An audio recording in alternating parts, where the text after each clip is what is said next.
Viva e bem-vindos à entrevista de Economia da Renascença. Este Dúvidas Públicas estará a partir de agora também disponível em podcast e em rr.pt. Hoje vamos falar de economia, de impostos, de excedentes, de crescimento ou de taxas de juro, mas também de obras públicas e transportes.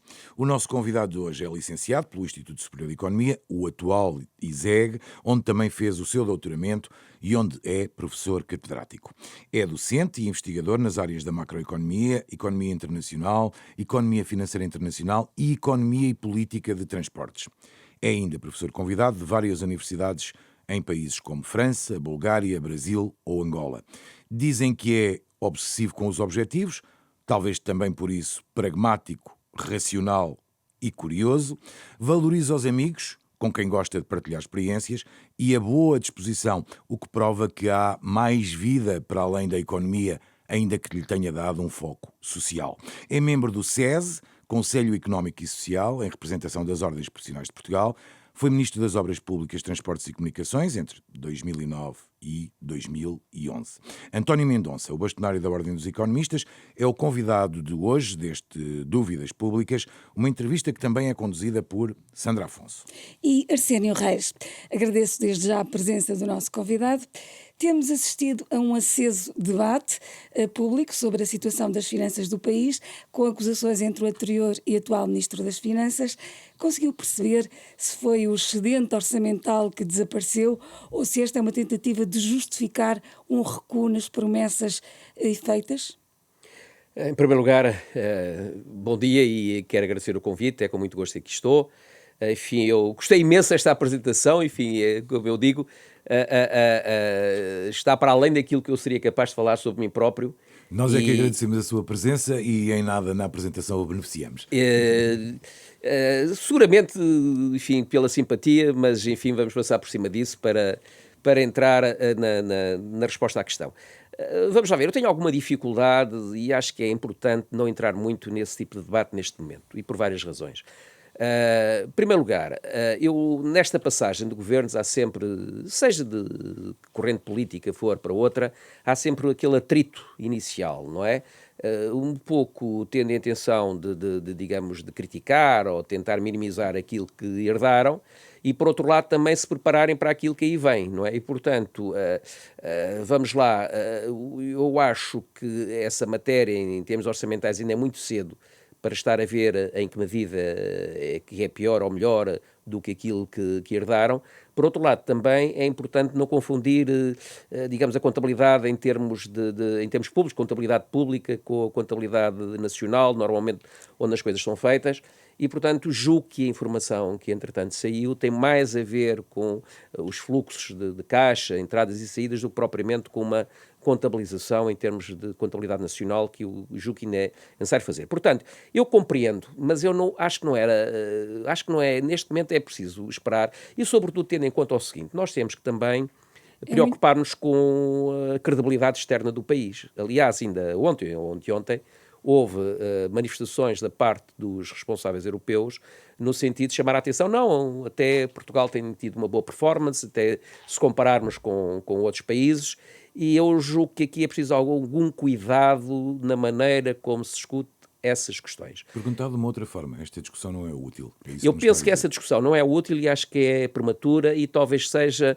aqueles atritos iniciais, digamos, da mudança, não é? Que eu acho que é importante ainda ver como as coisas todas se vão desenvolver, incluindo o plano orçamental, porque, repare, também as condições que determinaram o bom desempenho orçamental de 2023 não são as mesmas agora em 2024. Entretanto, houve uma deterioração, uma desaceleração da atividade económica, quer em Portugal, quer no exterior, quer na Europa. Também a inflação, que foi um fator importante em termos das boas contas, designadamente em termos da arrecadação fiscal, está a reduzir-se substancialmente. Portanto, isso é natural. Aliás, repare, isto também é questão do orçamento. Um orçamento é sempre uma previsão de receitas e despesas. Não quer dizer que as coisas são efetivamente registradas daquela maneira. São orientações para a própria definição das políticas económicas dos governos. E no caso do ano passado até houve surpresas relativamente aos bons resultados. Inicialmente aquilo que se esperava era inferior àquilo que foi obtido.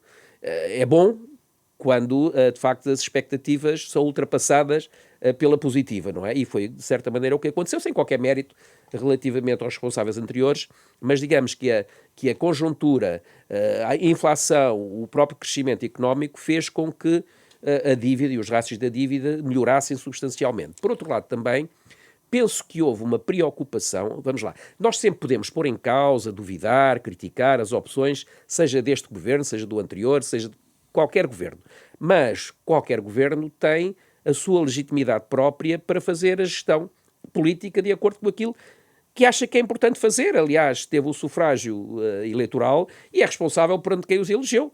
E, portanto, se quem os elegeu achar que atuaram mal, são sancionados em termos de eleições. Isso leva-nos à próxima pergunta, quer dizer que, perante aquilo que está a dizer, podemos concluir que não estão ameaçadas as promessas eleitorais em relação àquelas medidas que o Governo considerou imediatas, como a valorização das carreiras especiais ou o desafogo dos impostos. Vamos lá ver, eu não tenho todas as informações para poder afirmar taxativamente num sentido ou noutro, não é? Julgo que o orçamento para 2024 foi aprovado em 2023, estabelece balizas. O orçamento para 2024 já incluía, vamos lá, e inclui, que é este ano, margem de manobra para acudir a certas situações e particularmente também digamos, alterações substanciais em termos da despesa, e, portanto, temos que ver como é que vai evoluir, porque, repara, o orçamento limita. Mas admite que possa acomodar uma descida de carga fiscal, remuneração de carreiras especiais. Vamos ver como é que o Governo consegue dar a volta, não é? Porque é óbvio que tem que haver ajustamentos, quer dizer, se aumenta a despesa, tendo em conta as limitações, e um orçamento, como sabe, é aprovado na Assembleia, e para alterar o orçamento tem que ser objeto também de discussão, tem que haver, digamos, orçamentos de correção. Ora, isso não foi feito, essa não foi a opção. E, portanto, digamos que o governo atual, de certa maneira, se não fizer uma alteração orçamental, não é, vai ter que estar submetido àquilo que são as balizas do orçamento que foi aprovado para 2004. E, portanto, vai ter que fazer seguramente, digamos, algumas adaptações. Se aumentar a despesa, tem que compensar com a receita e vice-versa, não é? Portanto, há aqui ajustamentos, vamos ver como é que vai sair. É evidente que os desafios que o atual governo tem pela frente são muitos. Digamos, aquilo que se comprometeu a fazer no domínio das progressões salariais, designadamente no âmbito dos professores, das forças policiais, etc., põe em problemas sérios, e eu julgo que é um desafio que o governo tem pela frente. E ia-lhe perguntar isso, que é, mas na sua opinião ainda pode vir a ser necessário um orçamento retificativo? Não sei, é muito difícil, vamos lá, eu acho que essa hipótese tem sempre que ser colocada, não é? Tem sempre que ser colocada, porque também a conjuntura nacional e internacional é extremamente complexa e nós não sabemos exatamente o que é que vai acontecer. Complexa do ponto de vista da instabilidade, é isso? Exatamente, digamos, a conjuntura internacional, não apenas do ponto de vista, enfim, daquilo que se está a passar com as guerras, não é? Mas também das próprias rivalidades económicas internacionais, da própria desaceleração da dinâmica económica internacional, não é? A própria China, também as relações entre a China e os Estados Unidos, entre os próprios Estados Unidos e a Europa. Há muita coisa muito complexa que nós não sabemos exatamente como vai evoluir e, portanto, é difícil dizer que as coisas vão evoluir neste sentido ou vão naquele. Temos que estar abertos para a possibilidade de ajustar relativamente àquilo que for a evolução da situação. E julgo que, apesar de tudo, acho que o orçamento e a execução orçamental do ano passado permite introduzir aqui alguma margem, algumas folgas que podem ser utilizadas, não é? Agora depende de quem é responsável saber a melhor maneira de fazer isso, não é? Mas, portanto, eventualmente não iremos ter um excedente orçamental como tivemos este ano, o ano passado, não é? Portanto, as pressões serão seguramente maiores, até porque aquilo que se perspectiva para o crescimento económico do país é inferior, não é? Apesar de agora, apesar de ontem ter havido uma ligeira melhoria. Um bocadinho melhor, não é? É um bocadinho, mas é um 0,1%, quer dizer, não passar de 1,6 para 1,7, acho que é esse o número. Não é muito significativo e a margem de erro também é muito grande. Aliás, nós temos assistido nos últimos tempos a uma mudança. As perspectivas, ora pioram, ora melhoram. Felizmente, nos últimos tempos têm vindo sucessivamente a ser revistas em alta, mas a revisão em alta é muito limitada, não é? É muito limitada porque as perspectivas são de desaceleração em 2023 e uma certa recuperação, mas uma certa manutenção, em 2024, uma certa recuperação, mas também baixas para 2025. Portanto, as perspectivas nos próximos anos não são propriamente de uma grande recuperação económica. Portugal, apesar de tudo, penso eu que tem aqui uma dimensão que não existe noutros países, que é de facto o setor turístico, não é? Que tem tido um dinamismo muito forte, embora também as perspectivas apontem para que 2024 possa não ser tão bom como 2023, mas de qualquer forma julgo que dá também aqui um lastro importante para dinamizar a economia portuguesa, não é? Bruxelas prevê que Portugal cresça 1,7% este ano e fique com um excedente de 0,4%. Um cenário mais otimista que as previsões oficiais, mas ainda assim fica abaixo daquilo que o Governo prevê para os 4 anos. O Governo está sempre mais otimista. Como é que vê estas previsões do Governo? Vamos lá ver.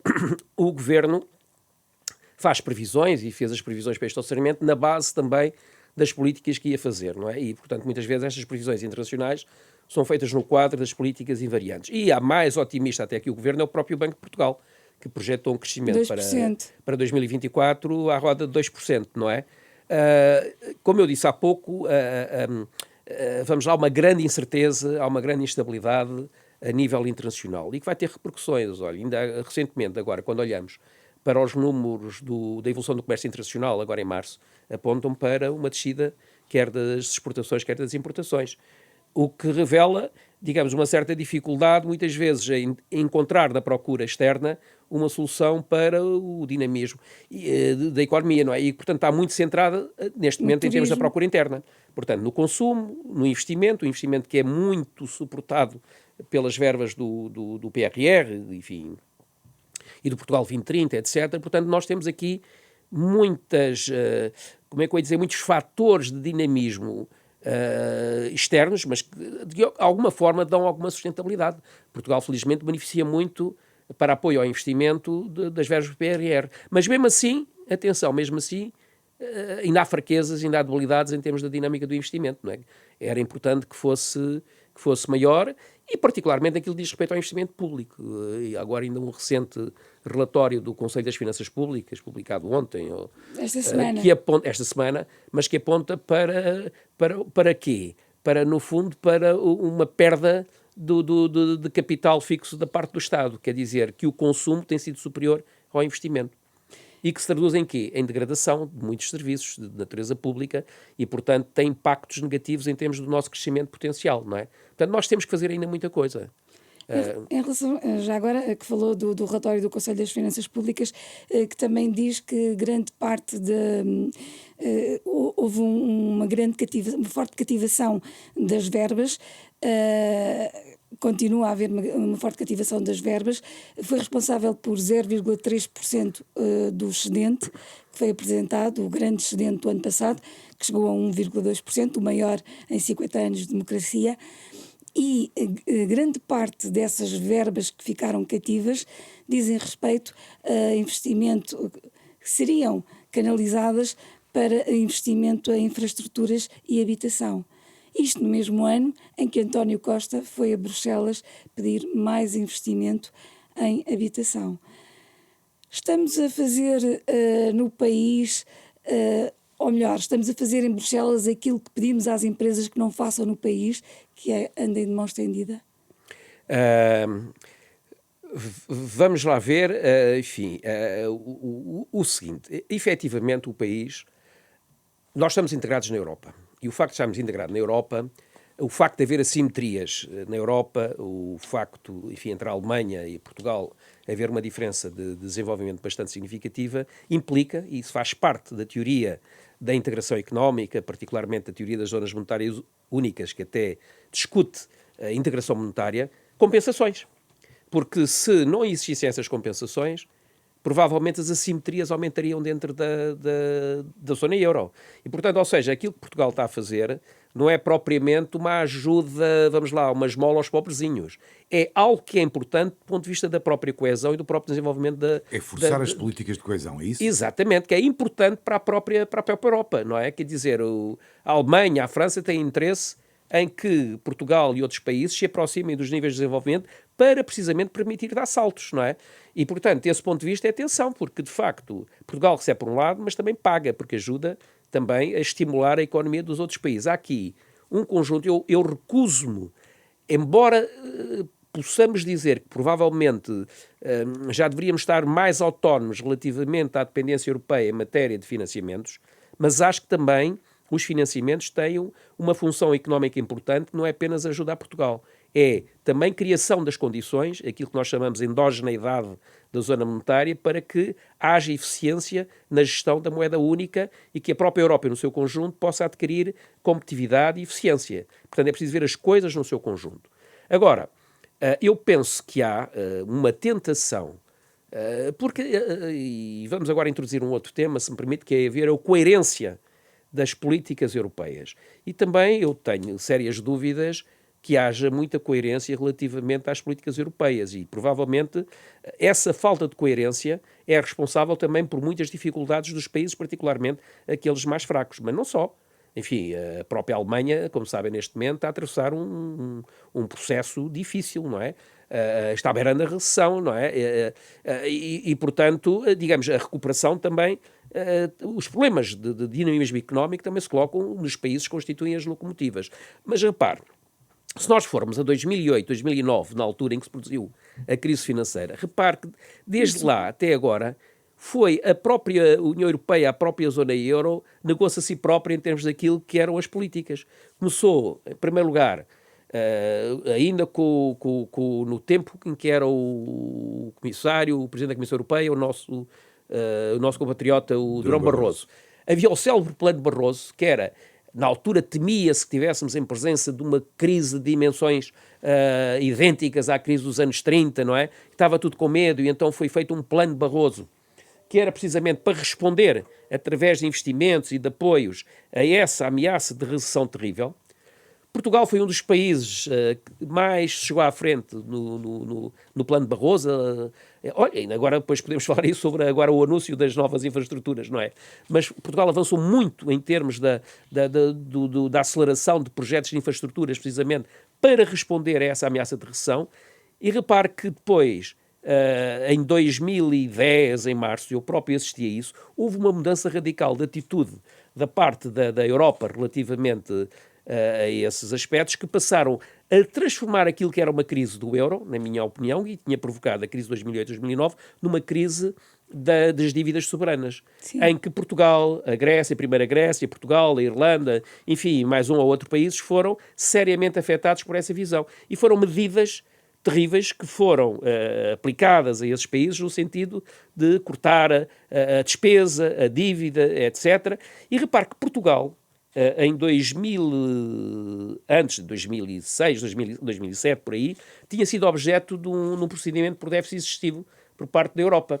E, curiosamente, conseguiu cumprir as exigências de Bruxelas em 2008, um ano antes do prazo que lhe era dado para 2009. Sim. Acho que hoje pouco se fala nisso. Mas houve, em 2008, efetivamente, o cumprimento das exigências de Bruxelas relativamente ao procedimento por déficit excessivo. Depois veio 2009. Foi a crise, ninguém estava à espera, bateu muito, muito profundamente. E parte significativa, vamos lá, dos problemas, particularmente em termos de déficit, resultaram de uma quebra abrupta das receitas fiscais que caíram para aí, enfim, não quero estar a cometer um erro, mas à roda de 15% caíram. Nem foi tanta despesa que aumentou, a despesa até foi relativamente controlada, mas foi sobretudo uma quebra de 15% das receitas. Isso é que produziu imediatamente aquele déficit. Pouca gente fala nisso. Já que falou na questão europeia, estamos agora à beira das eleições europeias. Que temas é que gostava de ver debatidos? Olha, fundamentalmente o próprio projeto europeu, não é? E de uma forma bastante profunda. Isto a nível da Europa. E o que é que Portugal quer e pode dar à Europa? Não é? Particularmente aqui. Essa era a questão. Que papel é que pode um país como Portugal ter na Europa? Pode dar um papel imenso. E agora, voltando à primeira questão de nós só estamos de mão estendida, ou como disse o candidato Bugalho, não é? Nós estávamos a olhar para a Europa como um caixa multibanco, não é? Onde íamos levantar o dinheiro. É uma frase interessante, eu acho que até achei graça, embora, enfim, é uma frase ao soundbite, não é? Mas que não deixa de ter a projeção do ponto de vista da comunicação social. Mas repare que eu acho que não deve ser essa a postura, porque a Europa como um todo precisa de Portugal e por várias razões. Em primeiro lugar, a Europa está com dificuldade de se afirmar neste contexto atual de crise geopolítica e geoeconómica, de grandes transformações, não é? Portanto, os Estados Unidos estão como sempre foram, são a referência, o país líder, enfim, do chamado mundo ocidental, mas estão a emergir outras potências, enfim, pelas melhores e pelas piores razões, desde a China aos países, digamos, dos BRICS, em sentido geral, a Índia que está a ter, de facto, uma pujança muito grande, a própria Rússia, apesar de, enfim, neste momento da situação em que se meteu, e, portanto, a própria Europa, neste momento, também tem que saber o que é que anda a fazer no mundo, o que é que quer, porque os Estados Unidos, desse ponto de vista, sempre foram mais estratégicos, mais autónomos na definição das suas políticas. Tem outras instituições que pensam independentemente de quem é o presidente num determinado momento. Aliás, repare-se que entre o Trump e o Biden, em questões fundamentais, não houve muitas alterações, não é? Particularmente do ponto de vista económico, do confronto com a China, etc., isso manteve-se. Porque tem objetivos estratégicos. E os Estados Unidos têm, e desenvolveram já, enfim, há 2 anos, o chamado Inflation Reduction Act, que é um projeto imenso de alteração estrutural da própria economia americana, no sentido de que da atração de investimentos das empresas americanas que estavam no mundo que querem que regressem ao território, particularmente naqueles setores que são setores sensíveis, como os chips, etc. Não é? Os Estados Unidos querem transformar novamente um grande produtor de chips praticamente para abastecer tudo aquilo que tem necessidade, não têm confiança de ter a Taiwan ou, enfim, ou outros países a produzir os chips que eles necessitam para a sua economia, mas também os Estados Unidos atrasaram-se muito em termos da transformação das infraestruturas, do setor ferroviário, a própria manutenção das estradas, etc. E eles têm planos, no âmbito desse Inflation Reduction Act, precisamente de apoio aos investimentos industriais, à transformação digital de uma forma generalizada, sobretudo ao reshoring, não é? Das atividades que eram feitas no exterior, e têm mobilizado muito, ou vão mobilizar muitos fundos para isso. Eu acho que a Europa, e não hesitam em aplicar políticas de caráter protecionista quando é para proteger os seus interesses das suas empresas. Mas não se disperse. Ia dizer em que medida é que Portugal interessa à Europa. Deixe-me ir ao assunto. Isto para dizer o quê? Que a Europa, no fundo, tem também um projeto de resposta aos americanos, que é o chamado Green Deal, que também é, digamos, um ambicioso projeto de transformação estrutural da Europa, também praticamente com os mesmos mobilizadores. A energia, o digital, o clima, coesão social, enfim. E já vamos ver, e é também por essa razão que alterou as regras, não é, da governança económica, não é? Agora, recentemente, para acomodar precisamente todos esses grandes objetivos. Mas repare, o que eu estava a dizer é, a Europa precisa criar uma identidade, um papel no mundo, o que é que estamos aqui a fazer, como é que nos relacionamos com os outros. E Portugal tem, desse ponto de vista, uma história e um relacionamento com outros países, os países de língua portuguesa, mas não só, tem excelentes relações com a África, com a América do Sul, com a própria Ásia, etc., que pode trazer esse vetor para a própria identidade europeia. Eu acho que nós temos sido extremamente tímidos no relacionamento com os países lusófonos. E acho que nós podíamos avançar muito mais em termos do estreitamento, não é numa perspectiva paternalista, mas de que eles próprios pudessem ver o interesse em, por essa via, criar escala para se afirmarem no mundo. Nós temos tido muito pouca capacidade de fazer isso. E esses países, eles próprios, penso eu, que teriam interesse nessa medida. E isto é um vetor importante, digamos. O Portugal introduz esta postura global. No fundo foi aqui, em Portugal, que a globalização, pelo menos a globalização atual, começou, não é? Com as nossas viagens marítimas, com o relacionamento com outras regiões, não é? Eu também ia falar sobre isso. O posicionamento geográfico também ainda pode ser uma mais-valia, ou no mundo atual já não... Pode, eu acho que pode ser sempre. Eu acho que pode ser sempre. E repara, aqui neste caso é o geográfico, mas também é o cultural, o relacionamento político, a capacidade de relacionar com os outros, não é? Portanto, o Portugal tem esta capacidade de andar pelo mundo que eu acho que é um ativo importante da própria Europa, não apenas para o país, mas que nós podemos introduzir na Europa. Fazer pontos, no fundo, não é? Exatamente. Fazer pontos e só introduzir o interesse europeu. Quer dizer, qual é o interesse europeu? É o eixo franco-alemão, como tem sido até aqui, e a resolver, ou pode haver outros eixos importantes, particularmente a Europa do Sul, da própria Espanha, e se Portugal pensar em termos da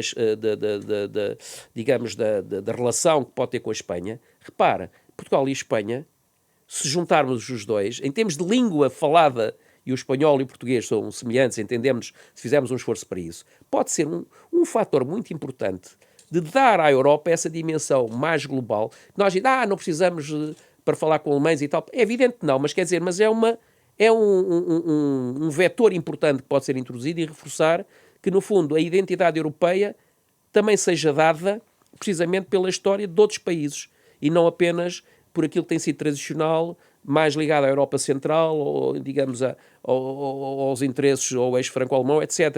Ou seja, nós podemos dar um contributo muito importante ao próprio processo de identidade europeia. Eu acho que nós não devemos abdicar disso. Ser um elemento ativo e não meramente um elemento passivo, que estamos à espera daquilo que pode ser dado, que também é do interesse da própria Europa, não é? Deixe-me só voltar então a Portugal. Já o ouvi dizer, corrija-me se estou a errar, que a Ordem dos Economistas, no caso, defende um pacto para o crescimento que deve abranger partidos políticos, instituições económicas, parceiros sociais, até no sentido de perceber o que é que pode ser feito para tentar, no fundo, promover uma trajetória de crescimento que não seja anémico, diria eu.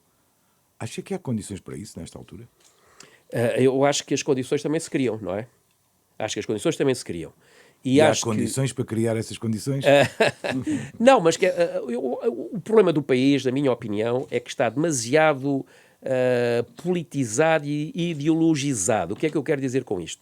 Muito na base do confronto tradicional entre partidos, entre concessões. Quase clubite. Exatamente, não é? E muito centrado da esquerda e da direita, da extrema-direita e da extrema-esquerda, ou então do centro, mas toda a gente tem que ser catalogada. Eu acho que era importante conseguir, não quero pôr em causa o direito, enfim, que os partidos têm de escolher os seus próprios passos de intervenção, mas acho que nós temos que, sobretudo nesta fase, procurar encontrar, ou seja, olhar para aquilo que são as nossas dificuldades neste momento e criar projetos precisamente para ultrapassar essas dificuldades, não é? E, portanto, haver aqui um consenso em torno de projetos de natureza estrutural e de médio e de longo prazo, que é uma coisa que tem faltado à economia portuguesa. Nós já tivemos isso no passado. Por exemplo, grande parte, hoje em dia até, daqueles projetos que ainda hoje são bandeira, Alqueva, Sines, enfim, e outros, nasceram onde? Nasceram das discussões que na altura existia em termos estratégicos, isto no final dos anos 60, com os planos de fomento, com o Secretariado Técnico da Presidência do Conselho de Ministros, que depois deu origem ao Departamento Central de Planeamento, onde, por exemplo, no DCP, no Departamento Central de Planeamento, estava a nata dos economistas. Na minha escola, aliás, eu era de economia, não é? E para um economista ir trabalhar para o outro lado da rua, na Rua Dom Carlos, no DCP, era, enfim, o máximo. Para além, enfim, daqueles que privilegiavam os gabinetes de estudos dos bancos, das grandes empresas, mas ir trabalhar para o DCP, na administração pública, era uma coisa, enfim, que era bastante considerado. Hoje, dizer a um economista que vai trabalhar para a administração pública, meu Deus, não é? Essa administração pública talvez já não exista hoje. Exatamente, é o problema. Exatamente, não existe com aquela dimensão que tinha, com capacidade de produção de pensamento estratégico. Há algumas... Foi tudo disperso, não é? Foi tudo distribuído, etc. E eu acho que Portugal tem falta desse pensamento estratégico. Eu gostei imenso. Devia recuperar isso ou não? Devia, eu acho que devia recuperar. Ou seja, é a minha opinião. Nós hoje vemos que há um sem número de entidades que depois servem o Estado, não é? Externas, mas que o próprio Estado não tem essa capacidade de produção. Deveríamos voltar a esse princípio? Eu acho que sim.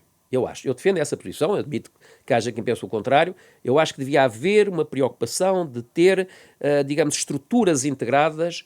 Em vez de andarmos, esta comissão ou esta agência tem 180 dias para dar um parecer, aquela tem não sei quantos, quer dizer, só juntar isso tudo do ponto de vista administrativo, vamos ver o que é que se vai passar agora com as obras do novo aeroporto e todos esses projetos, quer dizer, administrativamente aquilo que vai custar. Quer dizer, repare, grande parte disso era extremamente fácil de resolver se houvesse uma centralização dessas estruturas, provavelmente ia-se um andar para o outro. E reduzir prazos, não é?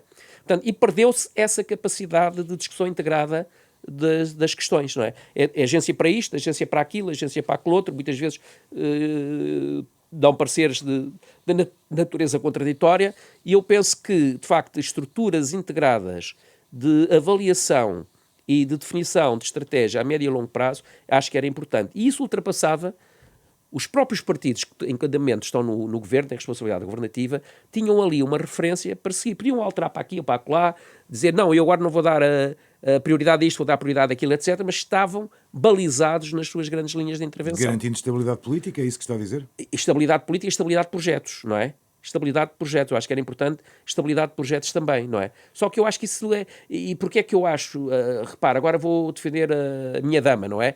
A ordem dos economistas e não só as ordens em geral, porque eu também tenho responsabilidades neste momento enquanto presidente do CNOP, que é o Conselho Nacional das Ordens Profissionais, e também todas as ordens podem ser um fator, na medida em que as ordens profissionais agrupam conjunto muito grande das profissões mais qualificadas, não é, deste país, e particularmente economistas, engenheiros, médicos, também da parte da justiça, etc. No fundo, onde estão localizados os principais problemas do país, que são diagnosticados os principais problemas, podem ter aqui um fator de introduzir bom senso na discussão, digamos. Ou seja, nós não estamos preocupados em estar a servir esta linha político-ideológica ou aquela, procuramos efetivamente privilegiar uma análise de natureza mais técnica, mais independente, que possa dar um contributo. Repare, nós não nos pretendemos substituir aos decisores políticos, mas pelo menos ajudar, digamos, a encontrar pontes que possam facilitar a própria decisão política. E se nós conseguimos introduzir esse tal bom senso e conseguirmos reunir, digamos, outras instituições, designadamente empresariais, mas também sindicais, enfim, da sociedade civil em geral, acho que pode ser um fator muito importante para ajudar a consensos políticos que acho que o país tem que ter. Desculpe perguntar-lhe assim diretamente. Acha que essa rede que existia, no fundo, estou-lhe a chamar rede, foi desmantelada deliberadamente?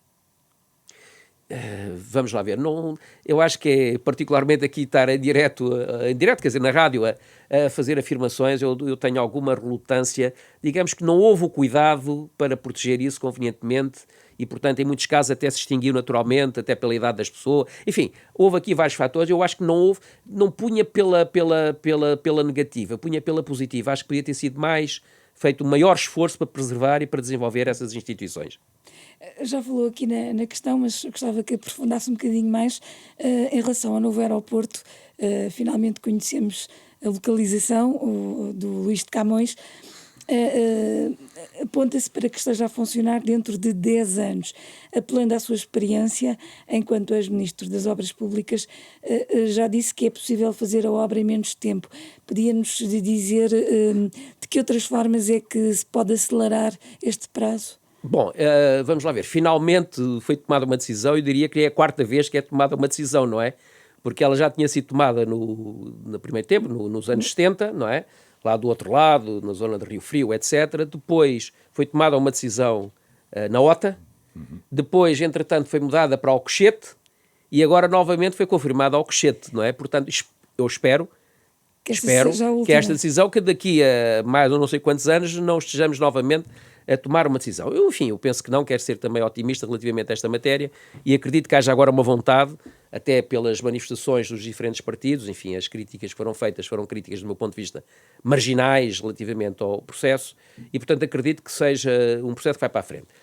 De certa maneira é um voltar a 2009, não é? 2008, não há aqui, enfim, novidade. Isto significa o quê? Significa que nós, pelo menos é visível, perdemos já 14 anos. Já podíamos ter ligações a Madrid, já podíamos ter um novo aeroporto, já podíamos ter muita coisa e não temos, não é? E, portanto, vamos começar com atraso, até os próprios espanhóis aqui ao lado, relativamente ao aeroporto, como sabe, também tem um projeto de desenvolvimento do aeroporto que permite chegar até perto de 100 milhões de passageiros ano e também a constituição de um hub vai se transformar num dos maiores, já é, mas ainda vai ser um dos maiores aeroportos da Europa e com vocação para articular, enfim, diferentes zonas do mundo, não é? Para a Europa. Por isso que estes 10 anos se tornam tão importantes, não é? Eu acho que os 10 anos, eu não entendo o número dos 10 anos, francamente.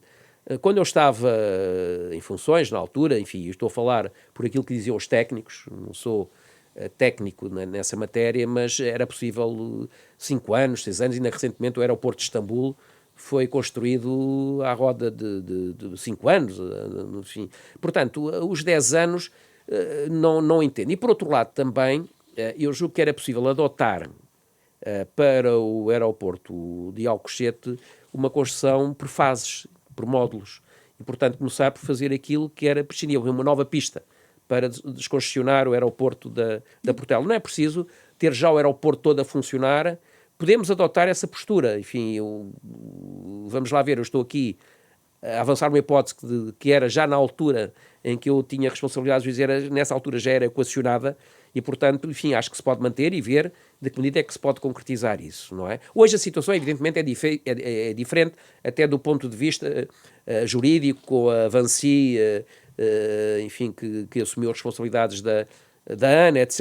Enfim, o quadro é diferente daquele que era quando eu tive responsabilidades governativas, alterou-se, mas enfim, mas eu acho que acima de tudo tem que estar em cima da mesa o interesse nacional, não é? O interesse público. E depois tudo se tem que fazer em função disso, aquilo que se considera.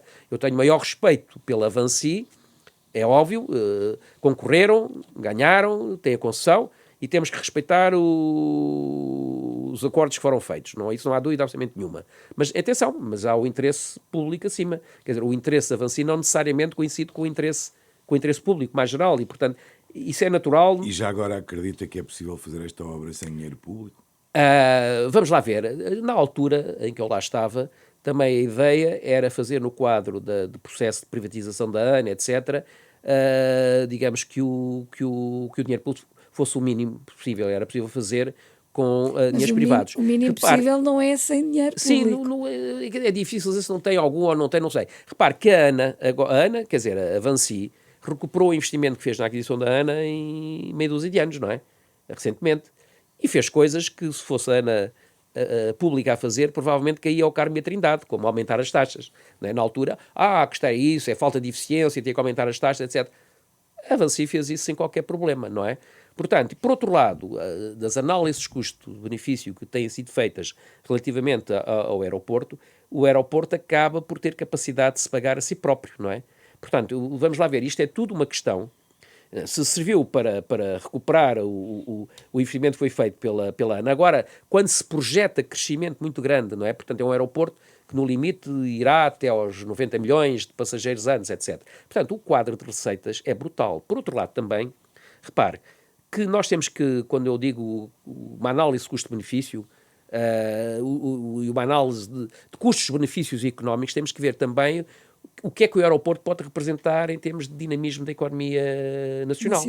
Ou seja, o aeroporto hoje em dia não é uma mera gar onde os aeroportos chegam e partem, não é? Provavelmente alguns teriam interesse nisso, não é? Mas não é só isso. Portanto, é também um poderoso vetor de dinamização económica. As atividades económicas que atrai para a sua volta, impactos diretos, indiretos, induzidos, catalisam, leva um eixo de promoção do desenvolvimento para uma zona que está relativamente fragilizada do ponto de vista do dinamismo económico, não é? Portanto, a zona sul do Tejo, toda essa zona precisa de vetores de dinamismo económico, não é? E, portanto, repare que um aeroporto tem impactos, não é, sobre o conjunto da economia que importa considerar. E, portanto, quando nós fazemos uma análise de custo-benefício, não é apenas uma análise custo em termos financeiros, não é? De como é que se financia, mas também dos impactos que gera, das receitas que gera mais geral. Mas mesmo do ponto de vista financeiro, julgo que os estudos que são feitos apontam para a viabilidade e pregamos, por isso é que eu estou a dizer, para que eventualmente até, pelo menos a fazer fé, enfim, não tive agora ligado a todos os estudos no detalhe, mas que é possível fazer a construção do próprio aeroporto. Enfim, depois há outras coisas que têm a ver com a ponte, com a própria alta velocidade, etc., que ultrapassam e, portanto, mas tudo isso articulado, e eu acho que um outro aspecto importante foi ligar o aeroporto também à terceira travessia, à questão da alta velocidade, à ligação a Madrid. A terceira travessia já se ia fazer independentemente do aeroporto. Pois, vamos lá ver, mas agora ligado eu acho que é importante. Ia-se fazer, vamos lá. Vamos lá ver, não é?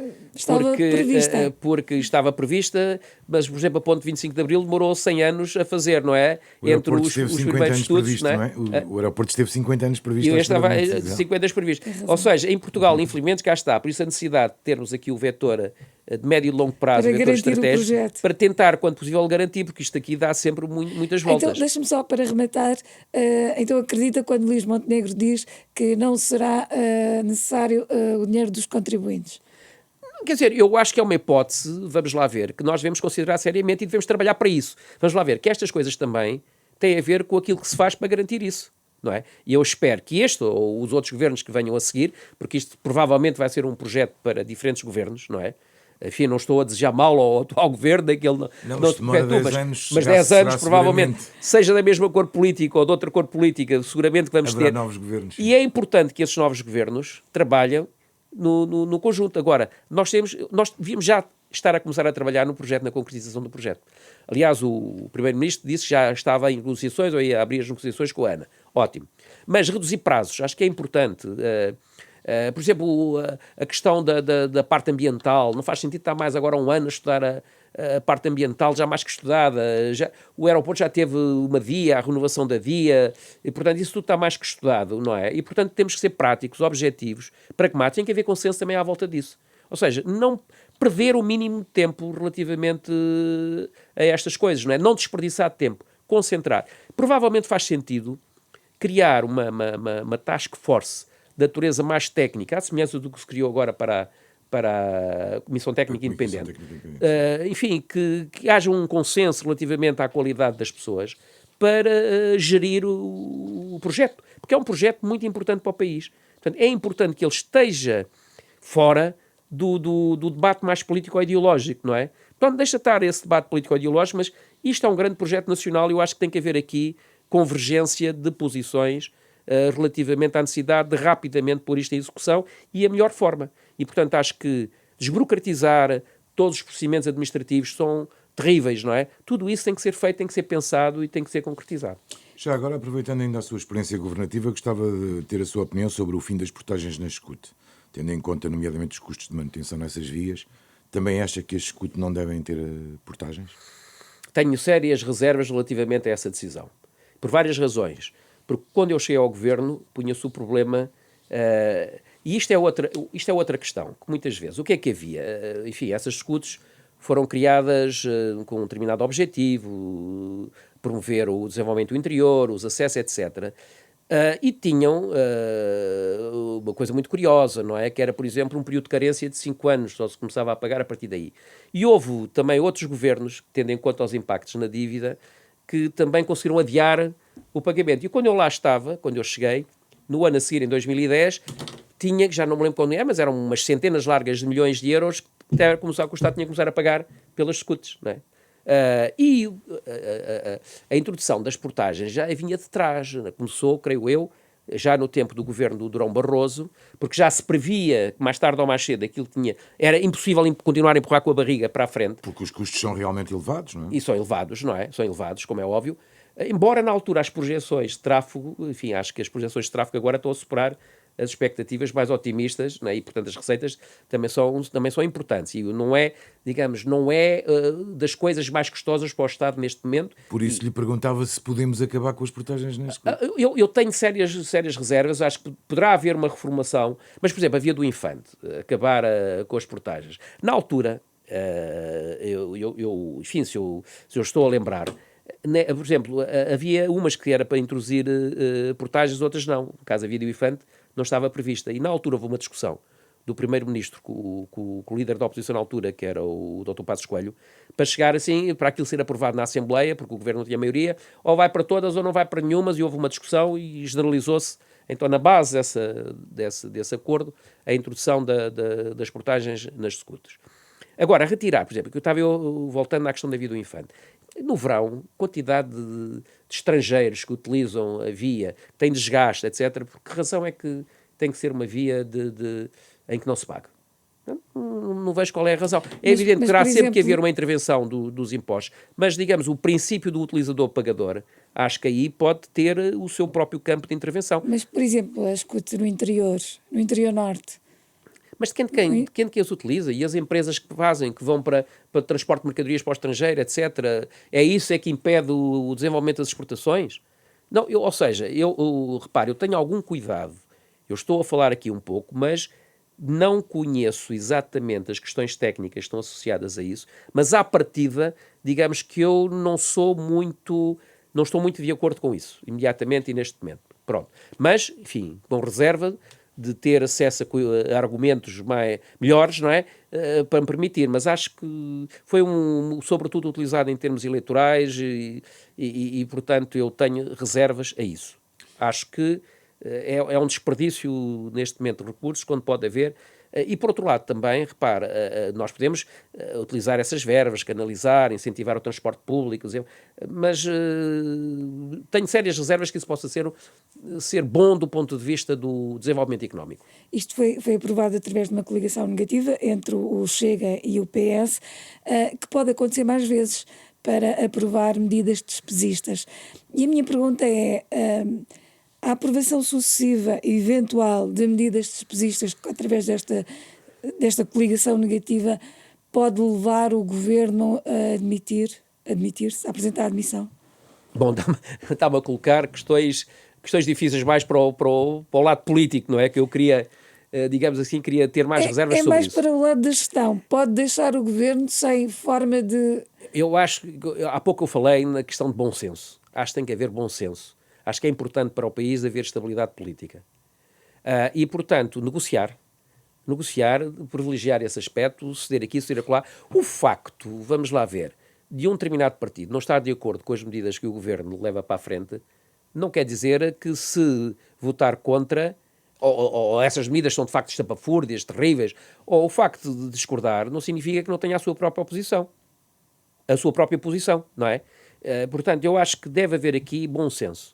Não é? E eu quero crer e faço, digamos, de certa maneira, eu gostaria que não houvesse essa preocupação de comunicações negativas para deitar abaixo este governo, para depois não sei o quê, que eu acho que isso vai, neste momento, neste quadro, gerar instabilidade e acho que não vai conduzir a nada. E que avaliação é que faz do primeiro mês do governo? Eu recordo que só no primeiro mês tivemos uma decisão sobre o futuro aeroporto de Lisboa, que já aqui falámos, propostas para o IRS, para a habitação, o complemento solidário para idosos, ainda decorrem negociações com os professores e polícias. Que avaliação é que faz deste primeiro mês? Quer dizer, para já é uma avaliação de expectativa, digamos, não tenho uma avaliação negativa, não é? Sobretudo, estou a ver o que é que vai dar, porque o mês é muito pouco para avaliar a performance de um governo. Mas vou-lhe dizer que gostei ontem não, há 2 dias, achei extremamente importante a decisão relativamente perdão, às infraestruturas, não é? Acho que é uma decisão corajosa, até ultrapassou as minhas expectativas, não é? Porque quando o atual primeiro-ministro, na altura em que era líder da oposição, disse que ia criar uma comissão para estudar o relatório da comissão e dizer, olha, cá está este outra vez a protelar mais uma vez as coisas, não é? E de facto eu também fiquei surpreendido com esta rapidez, não é? E eu acho que são medidas mais do que estudadas, eu acho que são medidas em que há um consenso generalizado sobre a sua necessidade, enfim, tirando aspectos mais marginais, e portanto acho que foi uma boa decisão. Agora, o desafio que o governo tem pela frente é agora também continuar a fazer as coisas de forma rápida. É aquilo que a execução. Eu acho que é preciso trabalhar, que é difícil, que é muito difícil. O mais difícil não foi tomar a decisão, porque de facto havia um grande consenso e eu queria aqui elogiar e saudar o papel que teve a Presidente da Comissão Técnica Independente, a Engenheira Rosário Partidário, mas também o Presidente do Conselho Superior das Obras Públicas e que era o Presidente de todo esse processo, o Engenheiro Carlos Mineiro Aires, que foi também bastonário da Ordem dos Engenheiros, que tiveram, enfim, e para além de outras pessoas, da própria Presidente do Laboratório Nacional de Engenharia Civil, que era a Presidente da Comissão de Acompanhamento, que tiveram um papel muito importante nisto e reuniu ali um conjunto de técnicos de diferentes escolas, áreas científicas, práticas, etc., que eu acho que foi um exemplo, não é? Esse problema da execução de que falou é também um problema que observamos no PRR. Sim, sim. Segundo o Governo, está ainda mais atrasado que aquilo que era dado a entender, tanto o PRR como o Portugal 2030. Isso é preocupante. É, mas repare, tendo em conta a carga administrativa e burocrática, que não é só portuguesa, vem também de Bruxelas, as exigências, etc. Há toda uma panóplia de exigências que também dificulta precisamente a execução. Para além de que há um outro aspecto, mas eu acho que isso levava-nos longe a discutir, que é saber se as orientações para o PRR são de facto as melhores. Não é? E eu acho que continua a privilegiar-se O setor privado não concordará que são as melhores, não é? Pois, mas ninguém concorda, porque também gritar alto é uma forma também de ter os próprios fundos, não é? Isso é que eu critico. Digamos, normalmente dá-se dinheiro para quem é capaz de falar mais alto ou que tem mais força, etc. E eu acho que deve haver aqui, agora eu estou a falar como macroeconomista e como pessoa, como economista que privilegia a vertente estratégica, que eu acho que deveria haver, digamos, mais do que estar a distribuir, devia haver projetos vamos lá, âncora, que permitissem às empresas organizarem-se em função daquilo, não é? Acho que nós temos que partir da base para o topo, mas também acho que tem de haver da parte do topo algumas orientações para as próprias empresas se organizarem. Não é? Eu estou-lhe a dar um exemplo que foi extremamente negativo, quando foi aquele grande... Antes de eu ter exercido funções governativas, mas que havia aquela ideia que se ia ter grandes projetos de infraestruturas, que as empresas de construção se organizaram para isso, etc., e depois ficaram penduradas, porque houve uma alteração radical dessa matéria, não é? E, portanto, acho que é importante que as empresas, elas próprias, para poderem dar resposta aos problemas, elas possam ter orientações claras. O que agora, particularmente no que diz respeito à construção, pode haver aqui uma definição clara, não é? Aliás, nós, no âmbito da Ordem, juntamente com os engenheiros, a Ordem dos Engenheiros, a Ordem dos Arquitetos, estamos neste momento, e com as empresas da área da construção, estamos a promover a constituição de uma fundação da construção, em que o objetivo é precisamente discutir a importância digamos, das empresas se unirem, de criar escala, etc. Eu queria fazer-lhe uma pergunta sobre isso, precisamente porque, assim, o setor da construção civil viveu dias de grande vitalidade, diria eu, neste país. O que é que aconteceu, entretanto? Não, aconteceu, entretanto, que muitas das perspectivas caíram. Mas, e portanto, houve o problema da dívida, dos déficits, da correção. O investimento público foi muito fraco, não é? Durante muitos anos, ainda está a limites bastante fracos. E, portanto, acho que era importante, a esse nível, também ter preocupações com o aumento do investimento público. E, sobretudo, não é...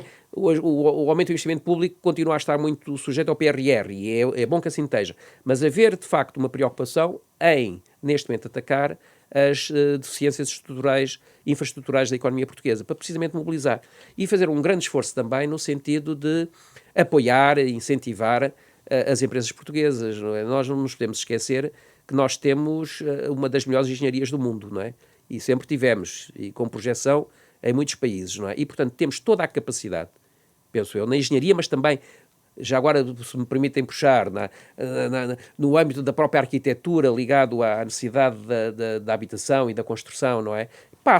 Todas as medidas que puderem fazer agora, introduzindo a questão da habitação, passa pela oferta. Mas seria muito importante retomar esse ritmo? Eu penso que seria importante, acho que seria importante, porque isso tem efeitos de arrastamento sobre o conjunto da economia muito importantes. E mais,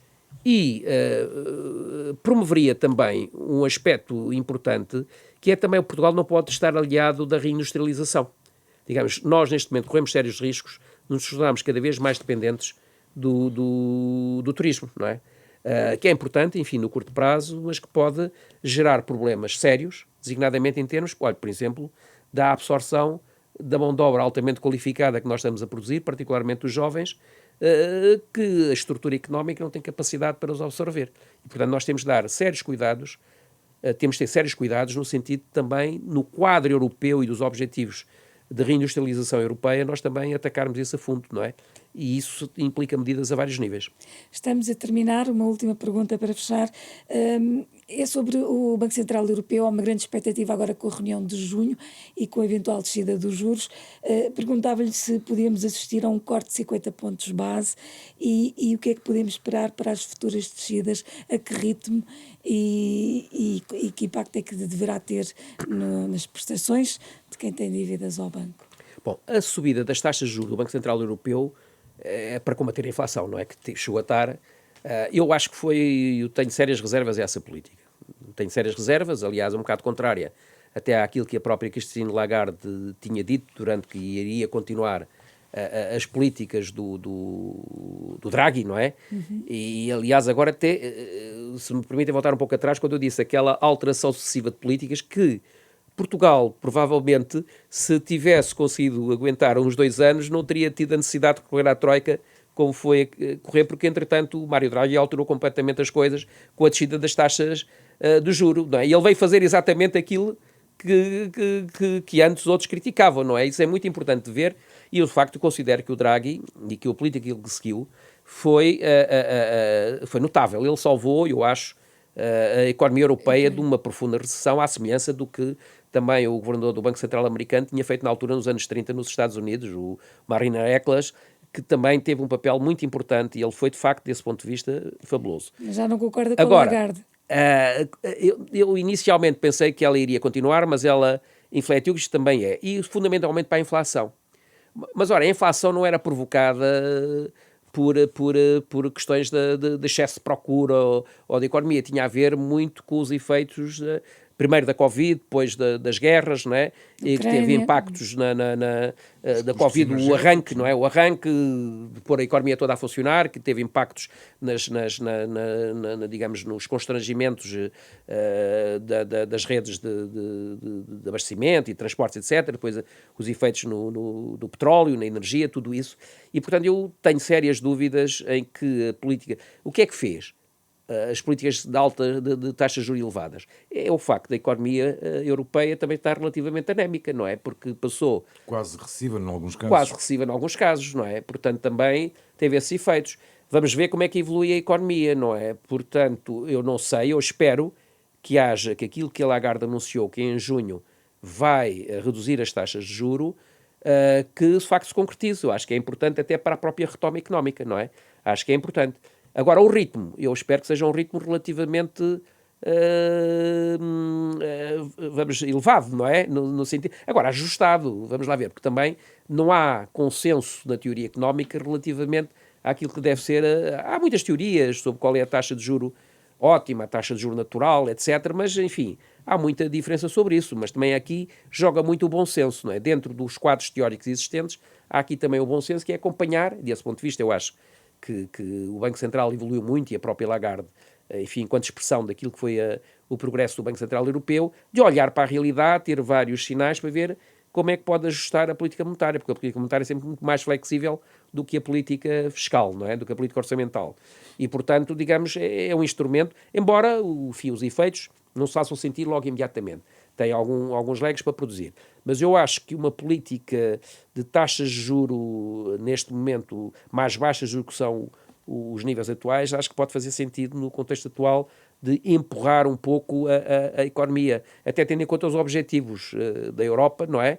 De relançar, no fundo, o crescimento económico, não é? Através agora até das novas regras de governação económica, não é? Sim. Em que eles procuram conciliar os objetivos de reforma estrutural com a reforma fiscal, o controle da dívida e, simultaneamente, o investimento, não é? Que é um bocado uma quadratura do círculo, não é? Fazer tudo, não é? Promover o investimento, fazer reformas estruturais e conter, digamos, a expansão da dívida e a redução dos déficits. Vamos ver como é que se vai conseguir fazer isso. Portanto, os objetivos são muito interessantes e eu espero que consigam produzir resultados, mas vai ser um desafio muito grande. Ainda antes de tentarmos, enfim, auscultar o seu gosto musical, só uma questão. A banca, apesar desta evolução da taxa de juros, nomeadamente, continua a apresentar lucros elevados, excessivos na linguagem de alguns partidos.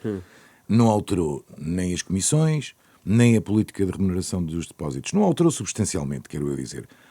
Numa situação destas, o regulador não deve ter uma intervenção? Julgo que sim. Julgo que sim, e no plano europeu também, não é? Porque isto são coisas que se passam não apenas a nível interno, mas também a nível externo, não é? Vamos lá a ver também. Acho que eu também não sou daqueles que sou contra o sistema financeiro e com a banca, acho que tem o seu papel, e é um papel importante em termos de dinamização do setor da economia, não é? Mas acho que o regulador e um banco central tem o papel de conciliar esse interesse particular dos bancos com o interesse da economia no seu conjunto, não é? E, portanto, no fundo, quer não, os bancos lidam com a moeda, não é? E a moeda é um aspecto, já não direi da soberania nacional, mas pelo menos da soberania europeia, se é que se pode falar da soberania europeia. E, portanto, acho que os reguladores devem, efetivamente, intervir, introduzindo regras, contendo os apetites naturais porque a banca também tem, assim, antes que aconteça outra coisa, já aqui acumular, não é? Ou a própria política de distribuição de dividendos. Acho que deve haver aqui bom senso também. Acho que 90% das coisas se resolve com bom senso, não é? Existem as regras e é preciso trabalhar no sentido de conter, não é? Portanto, julgo que se justifica uma intervenção da parte do Banco Central, do regulador. Tal como tinha mencionado, a terminar, tentamos sempre conhecer um bocadinho do gosto musical dos nossos convidados. Para isso pedimos que escolha sempre um tema musical e que explique um pouco o que é que levou à sua escolha. Quer partilhar com os nossos ouvintes o tema que escolheu? Bom, eu também fiquei surpreendido um pouco com esse desafio. Não, há uma música que marca muito na minha vida, que é uma música original do Elvis Presley. E que depois há uma versão dos anos 90, início dos anos 90, pelos UB40, um grupo de reggae, que é aquela música do I Can't Help Falling in Love with You. E que está associada a uma fase da minha vida muito importante, que é, no fundo, digamos, o conhecimento da minha mulher, que me deu, enfim, com quem eu estou até agora, e que me deu 4 filhos, não é? Portanto, há uma mudança substancial já tarde, não é? Aí por volta dos 38, 39, 40 anos. Da sua vida. Da minha vida. E, portanto, eu comecei a ter filhos muito tarde. E, portanto, e era uma música que coincidiu e que em vários momentos aparecia, não é? E, portanto, até os meus filhos atualmente gostam muito da música. Sempre que há um aniversário, uma coisa qualquer, apresentam essa música. E é uma música que eu gosto muito. Acho que é uma versão que eu adoro. Acho que é muito bem feita. E, de certa maneira, representa uma fase de transformação da minha vida, não é? E que perdura até hoje. E, portanto, é por essa razão que eu, depois de pensar, não tive muitas hesitações em escolher essa música, não é? Muito bem, fica a escolha musical de António Mendonça, bastonário da Ordem dos Economistas, convidado desta edição de Dúvidas Públicas, a quem, obviamente, agradeço a presença. Esta entrevista teve o apoio técnico de Rui Glória, sonoplastia de João Campelo, imagem de Beatriz Pereira. Estamos de regresso na próxima semana. Uma boa semana.